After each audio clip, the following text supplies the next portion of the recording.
ജമ്മു കശ്മീരിൽ കനത്ത വെടിവെപ്പ്. ജമ്മു കശ്മീരിൽ കുപ്വാര ജില്ലയിലാണ് പാകിസ്ഥാൻ സേന യാതൊരു പ്രകോപനമില്ലാതെ ഇന്ത്യൻ സൈനിക പോസ്റ്റുകൾക്ക് നേരെ വെടിവയ്പ് നടത്തിയത്. ഇന്ത്യൻ സൈന്യം അതിശക്തമായി തന്നെ തിരിച്ചടിച്ചു. പാകിസ്ഥാൻ സൈനിക പോസ്റ്റുകൾ തകർത്തു എന്നുള്ള വാർത്തകൾ പുറത്തു വരികയാണ്.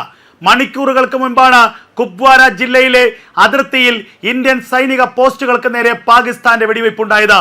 വെടിവയ്പിന്റെ പശ്ചാത്തലത്തിൽ ആ സാഹചര്യത്തിൽ ഭീകരവാദികളെ നുഴഞ്ഞു കയറ്റാനുള്ള ശ്രമത്തിന്റെ ഭാഗമാണ് പാകിസ്ഥാൻ സൈന്യത്തിന്റെ ഈ നീക്കമെന്നാണ് സൈന്യം സംശയിക്കുന്നത്. ഇതിന് പിന്നാലെ ഇന്ത്യൻ സേന അതിർത്തികളിൽ അതീവ ജാഗ്രതാ നിർദ്ദേശം നൽകിയിരിക്കുന്നു.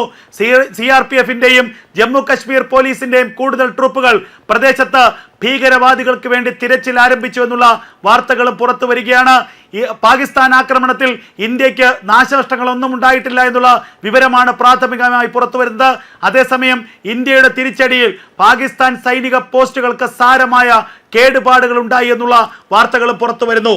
ഓപ്പറേഷൻ സിന്ദൂറിന് പിന്നാലെ ഇതാദ്യമായിട്ടാണ് പാകിസ്ഥാന്റെ ഭാഗത്ത് നിന്ന് പ്രകോപനമുണ്ടാകുന്നത്. കഴിഞ്ഞ മണിക്കൂറുകളിലാണ് പാകിസ്ഥാൻ സേന ഇന്ത്യൻ സൈനിക പോസ്റ്റുകൾക്ക് നേരെ 3 റൗണ്ട് വെടിയുതിർത്തത്. ഇതിന് പിന്നാലെ ഇന്ത്യ അതിശക്തമായി തന്നെ പാകിസ്ഥാന് തിരിച്ചടി നൽകിയെന്നുള്ള വാർത്തകളും പുറത്തു വരികയാണ്.